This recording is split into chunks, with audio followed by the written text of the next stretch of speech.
Hey guys, Chris Ashley, welcome back to the channel, Passion for the Wild and Wonderful. Today what I want to do is go over the cut stump method as a way of dealing with invasives such as privet, autumn olive, multiflorarose, maybe barberry bush. Generally for me, what I've been doing typically is the cut stump method with the autumn olive and the multiflorarose. And this pretty much has all the gear or materials that you would need to be able to do this. Now, one thing is there are certain time periods that you need to consider when you're doing the cut stump method. Generally, it's later in the summer, so as you approach August time frame to September time frame, that's a good time to start doing the cut stump method. You want to make sure that you're not doing it in the early spring when the sap flow is rising up through, or what will end up happening is your herbicide that you're applying will get flushed up out of the stump, and it won't be drawn into the root system to kill that species that we're after. The other time is that's still good is you can do it all the way up through the fall into January, February time frame. The big thing is that when you're doing it, you want to make sure that the ground or really the plants themselves aren't necessarily frozen. So you want to do it on days that the temperatures are definitely above freezing. But what I'll do is I'll just walk you through some of the gear that I'm using and then show you some of the ways to apply it. So for me, let's start with just some of our general PPE. So we have a small chainsaw here. You need to follow the chainsaw safety rules and guidelines. I'm not going to tell you if you don't feel comfortable using a chainsaw, then hire someone else to do it. There's groups out there that will do the invasive work for you. But follow the chainsaw safety. This one here as an example is just a small steel, an MS 180C, and I'll be honest, I've done acres of the autumn olive and I've yet to change a chain, and even when I'm dealing with mature autumn olive that's say this big, it's a soft wood, this saw has no problem going through it. It's very lightweight, very handy, and very easy to use when I'm doing that work. Also too, I'm using leather gloves when I'm using the chainsaw. Now, if I'm the only one out there and I'm also applying the herbicide, what I will do is I came across these Venom Steel gloves from Lowe's. They're thin, lightweight, but they're also supposedly rip resistant. They do rip, but they do hold up rather well. This box I got came with 50 gloves.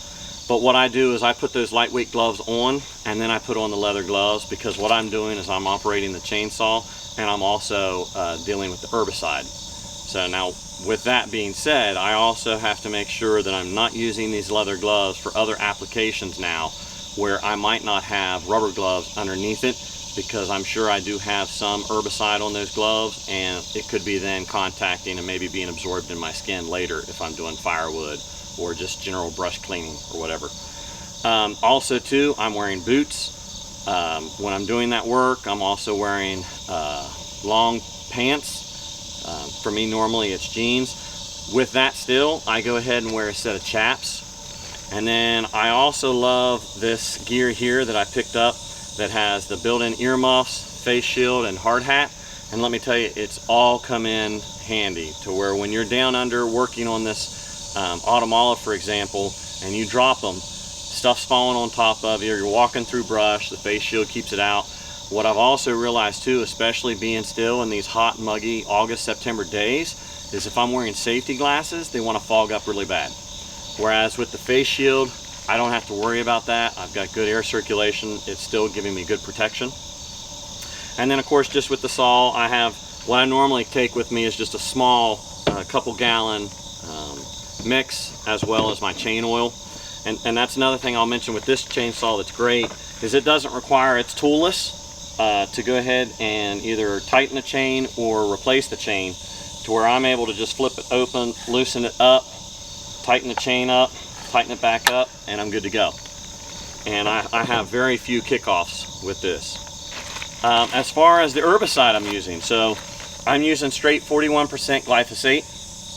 And again, what I would do too is if I have a person that's separate being the applier, I'll either have them wearing a pair of the heavy-duty rubber gloves, or I have them being very careful not to handle and manipulate the brush where they might tear their gloves. They can use these smaller, lightweight Venom Steel gloves. Now, what you'll find with the autumn olive is when you cut it, you have just a matter of minutes to apply the herbicide, or it seal itself off and it won't take in the herbicide. So what I'll do as well is to make sure I hit everything. So what you'll find with a base of an autumn olive bush or tree is it could be a series of trunks coming up off, or stems. So when you cut it, you need to make sure and hit every one of them.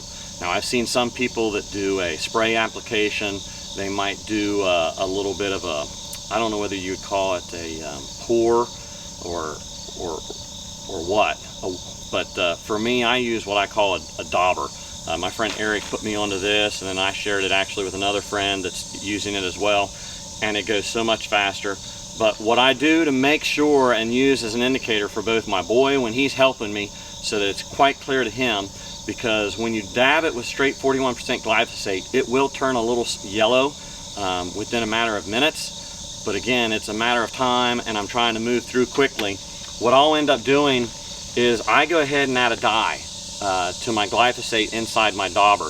And right here, it's just a market blue. And let me tell you, just a few drops go a long way with this dye. So what I do is I have here, again, this is what my friend with the soil and water conservation got me onto, is called Weed Wand Magic.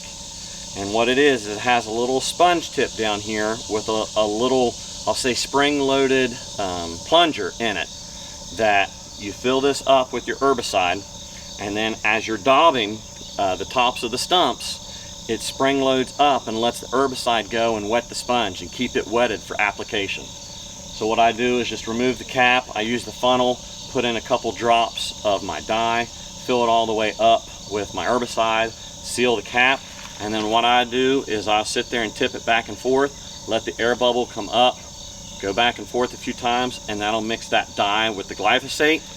And let me tell you, it makes a huge difference when you go through daubing to be able to see what you've hit and what you haven't. The other thing too is if you do buy something like this kind of dauber, and I'm sure there's other daubers out here, this is one though that is made in the USA. It was recommended by that buddy of mine that does it as a side job as well, and also for the group that he works with, Soil and Water. You will eventually tear and go through sponges. The plastic spring-loaded plunger will eventually break. Save yourself the time and frustration. Buy more of the replacement tips. So it comes in, I think, packs of 3, and it's called the Weed Wand Magic Applicator Tips. Awesome, makes a huge difference. You'll find out that plastic plunger will weaken over time, starts letting out a little bit more herbicide than you want. Replace it with a new tip. It's really cheap, affordable, and next thing you know, you're finding out that, again, you're covering a ton of autumn olive trees or bushes for a single dauber amount of glyphosate. But that's pretty much the basics with it. The only other thing I will tell you is when you are applying it, and I'll show you in a video, if you're dealing with a larger, let's say, trunk, a very mature autumn olive, you know, the active growth area is the outer area. So you want to make sure that when you are daubing, that is the key area that you do. Now, I'll be honest with me, I'm treating it like I really don't want to have to come back and deal with it later. So what I do is, depending on the size of it, I daub the entire thing. And again, though, the key is if you are to really get it good, it's the outer area of where the active live growth is. And then make sure, and I stress it, all those little stems that are sticking up, daub the tips of them and just hit them as well with a little bit of glyphosate. So, hey, stick with me, and what I'll do is go ahead and show you some of the footage of us doing the application out there on autumn olive.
So guys, I hope you found this video useful on how to treat autumn olive. Just the cut stump method is just another means of a tool in your toolbox of treating it, whether you're using a foliar application or whether you're doing a cut stump.